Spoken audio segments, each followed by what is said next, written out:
it is very clear that insofar as the SAL is concerned of any government official, including the impeached Chief Justice, that is not a function pertaining to your office. Sir, I never said it is my function. I'm not You saying asked that the you question. said. I'm sir. asking you whether It it's is not. part of your. It is only a function of my office in relation to when I file or assess tax deficiency or tax evasion cases. All right. I have just one point to clarify. Is this the first time that you ask for authority from the President to release the income tax return of taxpayers?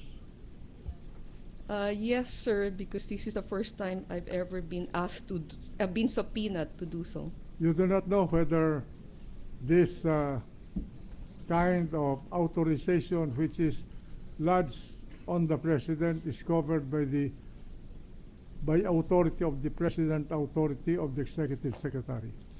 Sir, the BIR has had in the past, on our record, authority granted by the President, signed by the Executive Secretary. So that's on record that it has been a practice that release of income tax returns was done by the signing authority of the Executive Secretary by authority of the President. Yes, sir. Proceed. All right. So the way I understood your statement now, it is my understanding that so far as the son of any person, including the impeached public respondent here, your office has nothing to do with it. To the extent that I just described, no, I don't have anything to do with it. All right. Neither does your office takes charge of the collection, compiling, and taking care of this salary.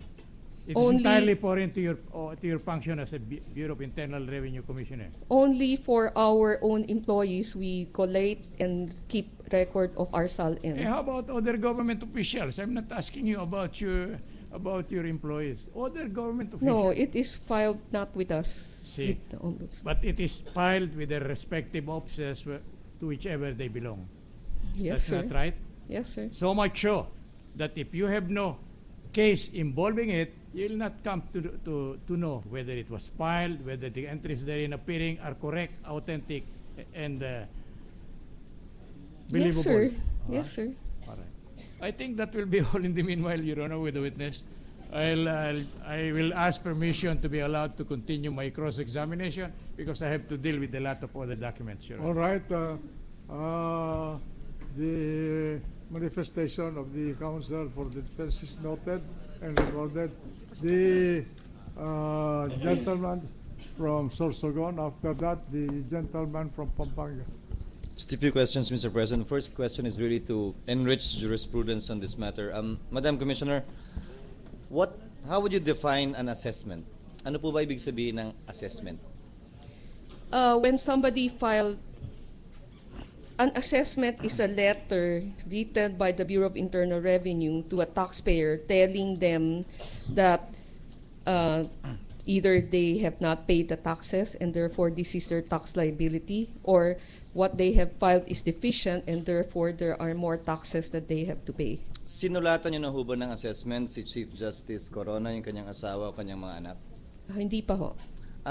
Again, Mr. President, we already admitted these into evidence, but only to enrich jurisprudence. The section cited by the Honorable Commissioner, Section 71 of the Tax Code, says, after the assessment shall have been made, so on and so forth. And that's where the authority of the President comes in for it to be released. Because the ITRs are already now with the Office of the Commissioner. But correct me if I'm wrong, before that, the ITRs and other documents are not yet with the Office of the Commissioner and somewhere, siguro nasa baba, hindi ba? Again, we already admitted it into the records. It's part of the records of this case. Gusto ko lang ho maliwanagan para in subsequent cases, klaro ho yung authority yung binibigay. Because if you look at our tax system, it can be argued that when you file the return, it is a self-assessment. No? It is a voluntary assessment. It's a assessment on yourself. But aside from Section 71, it said here rules and regulation. There are rules and regulation number 33, which is an old rule since 1992, and which has also been cited in a Supreme Court, Ku Unhing versus somebody, that says that when there is a proceeding where government interest is involved, we can actually present the document, You even can- without the order of the president. I agree with you, Madam Commissioner. You can do that under perhaps Section 270 or another section of the tax code. But for this particular instance, you quoted in your memorandum to the President in response to the subpoena, Section 71, and not any other section of the tax code. Again, I just want to be clarified so that we're sure that next time we do it, we would be doing it properly also. Sir, if I may recall, I begged the indulgence of the Senate President. I think when I was excused, the Senate President mentioned that I should make sure that I comply with Section 71 and Section 270. And therefore, just so that it will not delay the proceeding, I went ahead. It's like an overkill. I just went ahead and got those order to make sure that That you comply with our subpoena. Yes, sir. But strictly speaking, under any other circumstance, the permission of the President can only be given after assessment shall have been made. That is something that has not been resolved by jurisprudence. Thank you, ma'am. My next question, Mr. President, is hindi ko maintindihan actually yung tinatanong ni Attorney Cuevas kanina, pero para malaman ko lang yung significance. Pag abroad po ba isang Pilipino, kailangan niya mag-file ng income tax return? Sir, pag ganito ho, pag kayo ho ay overseas Filipino worker, ibig sabihin ho, may kontrata kayo ng employer-employee arrangement, exempted ho kayo sa pagbabayad ng buwis sa Pilipinas kasi nagbabayad ho kayo ng buwis sa ibang bansa. Yun ho yun. Kasi hindi ho porke nasa abroad kayo, exempted na ho kasi kayo. So, OFW lang exempted, pag hindi ka OFW, kailangan mo mag-file. Aha. Next, I've encountered several situations with the office before your term, in fairness, Madam Commissioner, na sinasabi ng BIR, no record on file, pero hindi pa naman kompleto kasi yung computerization at that time. May I ask the status of that? When you say no record on file, is that foolproof and 100%? Or is it possible that there is an ITR somewhere there na hindi pa lang napapasok sa computer? There is a slim possibility, sir, no? Especially for early returns, no? For the earlier year returns, no? But not for the more recent return. And especially the possibility is not there if he is never registered as a taxpayer. As a final question, Mr. Presiding Officer, may I ask, what taxes that, aside from capital gains, nabanggit niyo na po yun, ano po yung mga buwis na pwede niyong bayaran o nabayaran na hindi kailangan ideklara sa ITR? Pasensya na kayo, isa sa mga pinakamahina akong subject ang tax noon, so kindly educate me also on this. Kung yun in relation to income ho, no? ITR. Yeah, kung subject na ho siya sa final tax, no? Katulad ng interest sa bank deposit. Ito ho, interest lang ho sa bank deposit kasi pag interest ho sa ibang bagay, kailangan pa rin nyo ideklara, no? Capital gains tax kasi meron kayong dinideklara sa ibang Pangalawa? returns. Stock transaction tax sa stock exchange. Pangatlo? Capital gains on real estate, Yeah, capital Mention. gains on tax ho. capital assets.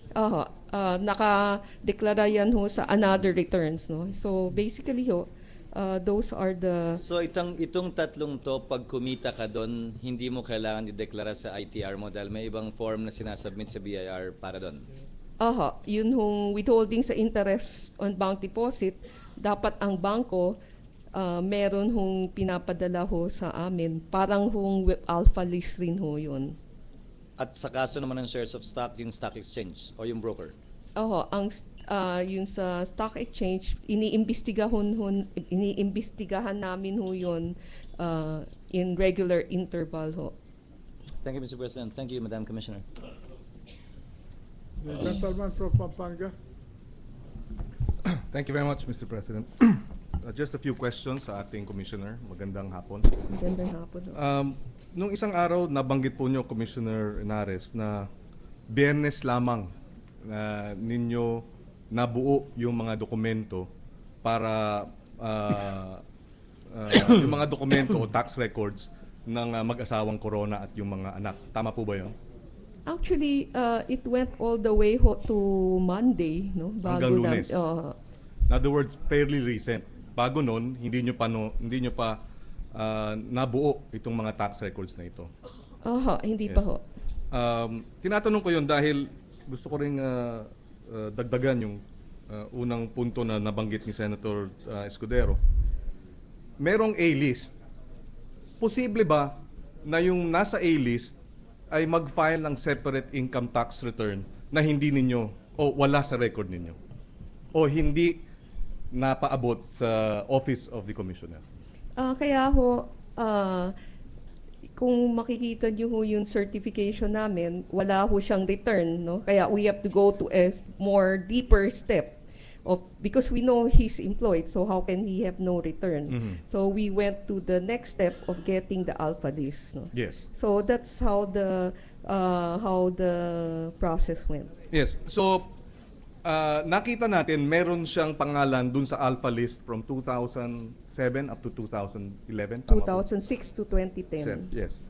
Ang tanong ko, dahil sabi nyo kanina, maaaring may mga income tax return na hindi pa nare-retrieve. Minimal. Sabi nyo kanina sa interpellation kay...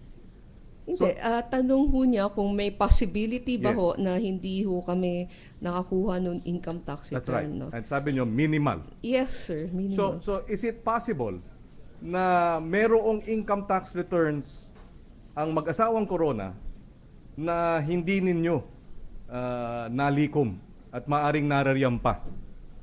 In other words, to prove na meron siyang ibang source of income apart from yung dokumento ninyo sa A-list.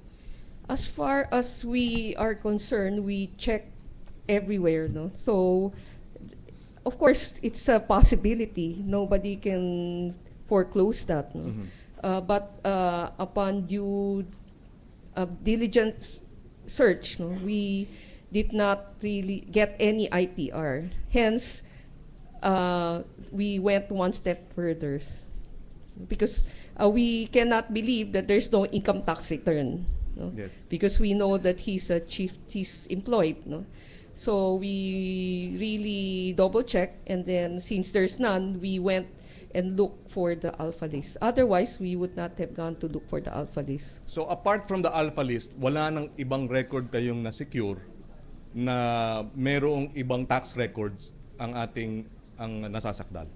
Maliban ho dun sa Yes. car. Yes, Yun ho. and the car, sorry. Yes, Apart from the alpha list and the car. Aha. But, as you said, possibly, there could be an ITR there somewhere that you have not been able to retrieve. It And says- assuming it is out there, I mean, hypothetically, would you still be able to retrieve it? Sabihin na natin, given the next few days, the next few weeks, with a more diligent search. We already certified that there's no return. Okay. No? And because normally it's like this, sir, no? If there is a return out there, then it must be a no payment return. No taxes was paid on that return. Because all return that has payment will automatically be tagged in our system. So if there's any return out there, the tax due is zero. So it will be very, very minimal, sir. Okay, and this is another point altogether, and I beg the indulgence of our colleagues here. But I was just interested and curious. Sabi ninyo, walang niremit ang Supreme Court na A-list from what year to what year? Walang sinabmit ho. Na A-list. Alpha list ho. Alpha list. From 2002 to 2005. Anong ibig sabihin nun? From 2002 to 2005, hindi sila Hindi ho. May mga taxpayer ho na nagwi-withhold sila at nire-remit niya yung withholding tax, no? Whether tama yun o hindi, we have to check, no? But they are remiss in the reporting requirement. Okay. This is a reporting requirement. Okay. They feel that sometimes it's not necessary. They think